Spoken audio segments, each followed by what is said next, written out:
నమస్తే, welcome to our channel. నేను మిషాల్ని. వైఎస్ఆర్సీపీ పార్టీలో ఇప్పటికీ ఒక్కొక్కరు బయటికి వెళ్ళే అవకాశం బాగా కనిపిస్తుంది. అయితే ఇది సోషల్ మీడియాలో కూడా చక్కర్లు కొడుతుంది. అయితే ముఖ్యంగా వైసీపీలో మాజీ మంత్రి విడతల రజనీ కూడా ఆ పార్టీ నుంచి బయటకు వచ్చే అవకాశం ఉందా అంటే అవుననే సమాధానం కూడా వస్తుంది. అయితే మరో పక్క చూసుకుంటే రైతులకి తీవ్రంగా నష్టపోతున్నారని వైసీపీ వాళ్ళు బాగా ప్రచారం అయితే చేస్తున్నారు. అయితే దీని మీద పూర్తిగా విశ్లేషించడానికి మన స్టూడియోలో ఉన్నారు పొలిటికల్ అనలిస్ట్ శ్రీలీల గారు ఉన్నారు. వారిని అడిగే విషయాలను తెలుసుకునే ప్రయత్నం చేద్దాం. నమస్కారం మేడం. నమస్తే అమ్మ. మరి విడతల రజనీ ఈరోజు ఆ పార్టీ నుంచి బయటకు వచ్చే అవకాశం ఉందని సోషల్ మీడియాలో చక్కర్లు కొడుతుంది. నిజంగా ఆ పార్టీ నుంచి బయటకు వచ్చే అవకాశం ఉందంటారా? మరో పక్క చూసుకుంటే అమరావతి రైతులు తీవ్రంగా ఇబ్బంది పడుతున్నారని వైసీపీ వాళ్ళు ప్రచారం చేస్తున్నారు. నిజం కూటమి ప్రభుత్వం ఈ విధంగా ఉందంటే ఏం చెప్తారు మేడం? రజనీ అనగానే సైబరాబాద్ మొక్కన సార్ అని చెప్పి డైలాగ్ ఒకటి గుర్తొచ్చింది అనుకుంటా ఆవిడ చూడంగానే. మరి ఆ మొక్క ఇప్పుడు మహావృక్షం అయినట్లుంది. వైఎస్ఆర్సీపీ పార్టీలోకి వెళ్ళి భూమిలోకి వేళ్ళూరి అది మహావృక్షంగా మారి అసలు ఎవరికి అందకుండా ఉన్నట్లుంది. మరి ఆవిడ నిజంగానే ఆ పార్టీలోంచి వచ్చిద్దా, జగన్మోహన్ రెడ్డి నెత్తి మీద ఒక పెద్ద బొచ్చి బోర్లు ఇచ్చిపోతుందా అంటే నిజంగా అదే జరిగిద్దా? వచ్చిద్దా అంటే ఎవరికి నమ్మబుద్ధి కావట్లా. చాలా మంది దీని మీద చాలా పోస్టులు పెడుతున్నారు, చూస్తారు. సోషల్ మీడియాలో బాగా వైరల్ అవుతుంది. ఏంటి అసలు విషయం, బయటకు వచ్చి మాట్లాడితే బాగుండు ఆవిడ కూడా అని చాలా మంది కోరుకుంటున్నారు. ఆవిడ బయటకు వచ్చి మాట్లాడదు. ఇదైతే ఏది హాట్ టాపిక్గా నడుస్తుందో దానికి ఎండింగ్ లేదు ఇప్పటి వరకు. మరి నిజంగా ప్రజలు ఏమనుకుంటున్నారు, మరి నిజంగా ఆవిడ ఏమనుకుంటుంది, అసలు వైఎస్ఆర్సీపీ పార్టీ నుంచి బయటకు వస్తే ఆవిడ అడుగులు ఎటువైపు అంటే మరి కల్వకుంట్ల కవిత లాగా ఈవిడ కూడా పార్టీ పెట్టిద్దా? ఏముండదు. ఆవిడ ఉన్న చాటి నుంచి కదలదు. ఈ రోజున వీళ్ళ మీద ఉన్న కేసులు, వీళ్ళు చేసిన దోపిడీ, వీళ్ళు చేసిన దౌర్జన్యాలు, జనాల దగ్గర నుంచి లంచాల్లో కోట్లు కొట్టేయటాలు, మరి ఇన్ని రకాలు చేసి బాగా తినటానికి మరిగినాళ్ళు ఊరగా వస్తున్నాయి కదా. శుభ్రంగా 5 సంవత్సరాలు అచ్చోసిన ఆంబోతుల్లాగా ప్రజల సొమ్ముని ఇష్టానుసారంగా వాళ్ళ రక్తాన్ని పీల్చి పిప్పి చేశారు. ఎందుకంటే చాలా కోపం వస్తుంది వీళ్ళు చేసిన పనులకి. ఎంతమందిని ఎన్ని విధాలుగా టార్చర్ పెట్టారు, ఎన్ని రకాలుగా రాష్ట్రాన్ని సర్వనాశనం చేశారు. ఎవరిని వదిలిపెట్టారు? పసిపిల్లల దగ్గర నుండి పండు ముసలి వాళ్ళ దాకా వాలంటీర్ల పేరుతో ముసలాళ్ళ దగ్గర గొలుసులు కొట్టేయటం, వాళ్ళ డబ్బులు కొట్టేయటం, వాళ్ళ ఏలు ముద్రలు తీసుకోవడం అన్నీ చేశారు. వాళ్ళ బ్యాంక్ అకౌంట్లో డబ్బులు కూడా కొట్టేశారు వీళ్ళ వాలంటీర్లు, జగనన్న సైన్యం. మరి పసిపిల్లల విషయానికి వస్తే మరి వాళ్ళకి ఆక్సిజన్ సిలిండర్ లేక ఆ రోజున కరోనా టైంలో భూమన కరుణాకర్ రెడ్డి నేను చచ్చిపోతాను, ఇంకేముంది నాకు కరోనా వచ్చిందని చెప్పేసి తిరుపతిలో ఉన్న హాస్పిటల్స్లో అన్నీ కూడా వాళ్ళ ఇంట్లో పెట్టుకున్నాడు. అక్కడ సరైన వైద్య సదుపాయాలు లేక, కరెంటు లేక ఎంతమంది పిల్లలు ఊపిరాడక చనిపోయారు. ఆ ఉసురంతా ఎవరికి కొట్టిద్ది? ఎవరు వైద్య శాఖలో ఆ రోజున మంత్రిగా ఉంది? విడదల రజనీ కాదా? మరి ఆవిడకి తెలియదా ఏం జరుగుతుందో రాష్ట్రంలో? ఈ రోజున చేయాల్సినవన్నీ చేసేసి నేను పార్టీ మారిపోతానంటే ఎట్లా కుదురుతుంది? శిక్ష అనుభవించాలి కదా చేసిన పాపానికి. ఆ శిక్ష అనుభవించే వరకు వాళ్ళకి కర్మ తప్పదు, అది అనుభవించాలి. ఆ కర్మ సారాంశం ఏదైతే ఉందో దాన్ని అనుభవించేదాకా వాళ్ళు ఆ పార్టీలోనే ఉంటారా? ఎక్కడైనా ఉండేవండి, వదిలిపెట్టే పరిస్థితి లేదు. అంటే పార్టీ వదిలేసి వెళ్ళిపోతే కేసులు ఉండవు అనుకుంటున్నా ఏంటి? మేడం, విడతల రజనీ నిన్న మాట్లాడుతూ కూటమి ప్రభుత్వం అక్రమంగా అరెస్టులు చేస్తుంది, రెడ్ బుక్ రాజ్యాంగం నడుస్తుంది, కానీ మేము 2029లో వస్తే మీకు రిటర్న్ గిఫ్ట్ ఇస్తామని విడతల రజనీ వ్యాఖ్యలు చేసింది. అసలు రెడ్ బుక్ రాజ్యాంగం అనేది ఈవిడ ఎట్లా చెప్పిద్ది? రెడ్ బుక్ అంటే నారా లోకేష్ గారు యువగళం పాదయాత్రలో ప్రతి కార్యకర్తకి ఒక ధైర్యాన్ని ఇచ్చారు, ప్రతి కార్యకర్తకి ఒక భరోసానిచ్చారు, ప్రతి కార్యకర్తకి నేనున్నాను మీ కండగా, మీ ఇంటికి పెద్ద కొడుకుగా, మీ ఒక తాతకి మనవడగా నేనున్నాను, ఒక చెల్లికి అన్నగా, ఒక అక్కకి తమ్ముడుగా అని చెప్పేసి. ఎందుకంటే ఎంతో నిరుత్సాహంతో, ఎంతో వాళ్ళు ఇంకా అసలు మా పని అయిపోయింది రాష్ట్రంలో, వైఎస్ఆర్సీపీ పార్టీ అల్లకల్లోలం చేసేసి ఎవరిని ఎక్కడా కూడా మనశ్శాంతి లేకుండా వాళ్ళ జీవితాలు ఊళ్ళు కూడా వదిలిపెట్టిపోయిన పరిస్థితి చూసాం. టీడీపీ సానుభూతి పరులు అంటే వాళ్ళ మీద వాళ్ళు చేసిన అఘాయిత్యాలు, గొంతు కోసి చంపేయటాలు, నిలువున నరికేయటాలు ఎన్నో చూసాం. సొంత బాబాయికే ఎలా నరికారో చూసాం. మరి ఇన్ని చూసిన తర్వాత ప్రజలకి ఒక మోరల్ సపోర్ట్కి ఒక ధైర్యాన్ని ఇవ్వాలంటే ఇదిగో నేను ఈ రెడ్ బుక్లు అన్నీ రాస్తున్నాను.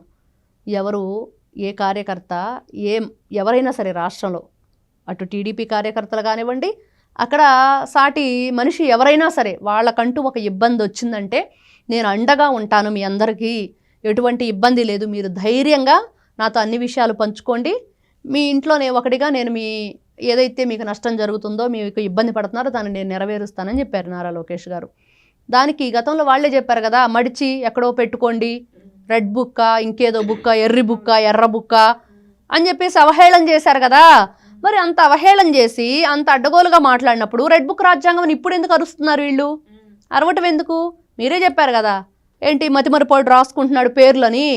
మరి ఆ మతిమరపోటు పేర్లు రాసుకున్నాడు అనుకోండి, ఎందుకు భయపడుతున్నారు? రెడ్ బుక్ రాజ్యాంగం నడుస్తున్నారు ఎందుకు చెప్తున్నారు అంటే మీరు తప్పు చేశారు. గతంలో మీరు స్కీములు, ఆ స్కీములు, ఈ స్కీములు అని చెప్పి దాంట్లో స్కాములు చేశారు, వేల కోట్ల రూపాయలు కొట్టేశారు అందరి దగ్గర. ఇదిగో ఈరోజు నువ్వు ఇక్కడ ఇదిగో ఈ ఇడ్లీ బండి పెట్టుకుంటున్నావా, డబ్బులు కట్టు. ఇదిగో ఈ ఫ్రూట్స్ బండి పెట్టుకుంటున్నావా, డబ్బులు కట్టు. ఎప్పటికప్పుడే మీకు మనం ఇదివరకు రోజులు చూసేవాళ్ళం, ఒక క్రూరమైన రాజు ఉన్నాడంటే ప్రజల దగ్గర నుంచి కప్పం వసూలు చేసేవాడు.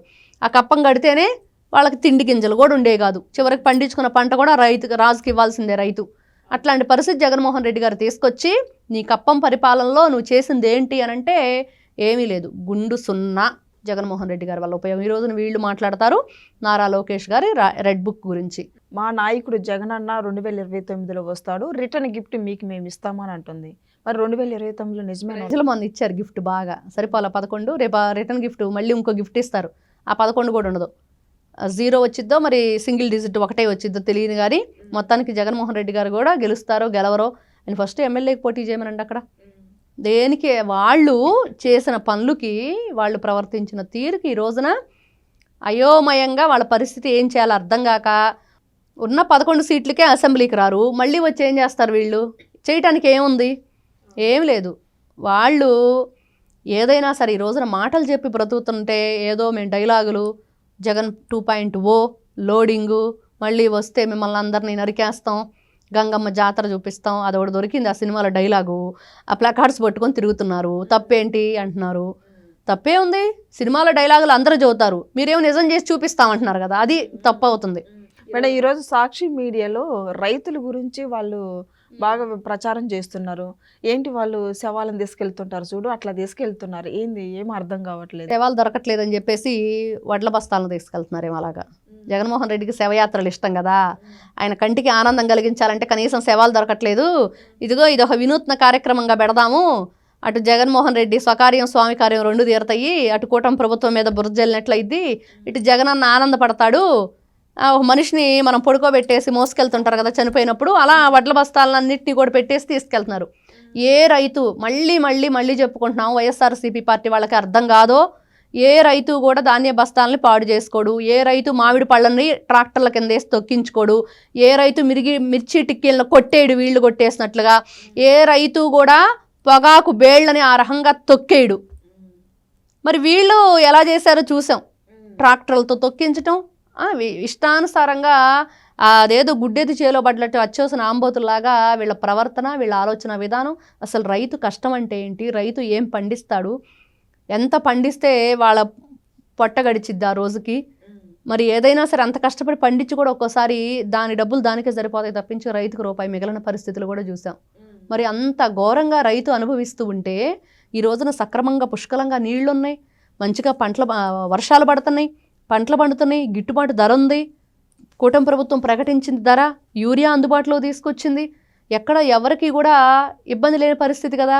ఈ రోజున జగన్మోహన్ రెడ్డి గారికి వాళ్ళ పార్టీకి ఏం మాట్లాడాలో తెలియదు, ఏ పని చేయాలో తెలియదు.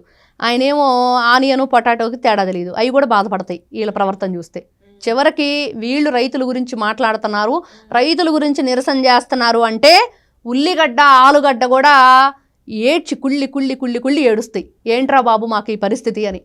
అది వీళ్ళ పరిస్థితి. వీళ్ళు ఆలోచించుకోవాలి, ఉల్లిగడ్డ ఆలుగడ్డ కూడా ఏడుస్తాయి మమ్మల్ని చూశానంటే తట్టుకోలేకపోతున్నాయి. ఆ కూరగాయలు కూడా ఏది ధాన్యం కూడా తట్టుకోలేకపోతుంది. ఏంటి మా మీద ఎంత ప్రేమ పుట్టుకొచ్చింది జగన్మోహన్ రెడ్డి గారికి అని. అది వీళ్ళ పరిస్థితి. వీళ్ళు ఒకటే, వీళ్ళకి రైతుల గురించి మాట్లాడే హక్కు లేదు, వాళ్ళ గురించి పోరాడే హక్కు లేదు. ఆ రోజు జగన్మోహన్ రెడ్డి గారు ఏదైతే ఆ గేట్లు కూడా తీసుకొచ్చి రెంట్కి పెట్టి ట్రక్కులతో నీళ్లు తీసుకొచ్చి పోసి సిట్టింగ్ అంతా బటన్ నొక్కేసి వెళ్ళిపోయాడు. 10 నిమిషాల్లో వాటర్ లేవు, ఏమో లేవు, రైతులందరూ వచ్చారు పాపం వాటర్ వస్తాయని. ట్యాంకర్లతో నీళ్లు తెప్పించి గేట్లు సెట్టింగ్ పెట్టేసి గేట్లు ఎత్తుకుపోయాడు వాడు వచ్చి, ఎవడో ఇచ్చినాడు. ఉన్న గేట్లు గ్రీజు లేదు, పెట్టిన గేట్లు కూడా ఈయనగారేమో అద్దెకు తీసుకొచ్చి పెట్టాడు, ట్యాంకర్లతో నీళ్లు. ఇంకా వీళ్ళు మాట్లాడతారు రైతుల గురించి మేమేదో చేసామని చెప్పేసి. రైతుకి ఇన్సూరెన్స్, క్రాప్ ఇన్సూరెన్స్ లేదు, క్రాప్ ఇన్సూరెన్స్ సంబంధించి వాళ్ళు లోన్లు తెచ్చుకుంటే దానికి సరైన వాళ్ళు ఇంట్రెస్ట్ మైనస్ చేస్తారు. అది చేయలేదు, ఆ డబ్బులు కూడా కొట్టేశాడు జగన్మోహన్ రెడ్డి. రైతులకి ప్రతి సంవత్సరం 1 ఇయర్ లోపుగా 1 లక్ష రూపాయలు రుణం తెచ్చుకుంటే 1 ఇయర్ లోపుగా దాన్ని కట్టేస్తే వాళ్ళకి ఇంట్రెస్ట్ మళ్ళీ తిరిగి వీళ్ళ అకౌంట్లోనే పడుద్ది. అవి కూడా కొట్టేశాడు జగన్మోహన్ రెడ్డి. మరి అలాంటి పరిస్థితి వీళ్ళు ఈ రోజున మరి రైతులకి జగన్మోహన్ రెడ్డి గారు ఉంటే ఏదో జరిగింది, ఈ రోజున అన్యాయం జరుగుతుంది అని చెప్తుంటే చాలా హాస్యాస్పదంగా, చాలా వీళ్ళే నవ్వులు పాలయ్యే పరిస్థితి అనమాట. Thank you madam. నమస్తే అమ్మ.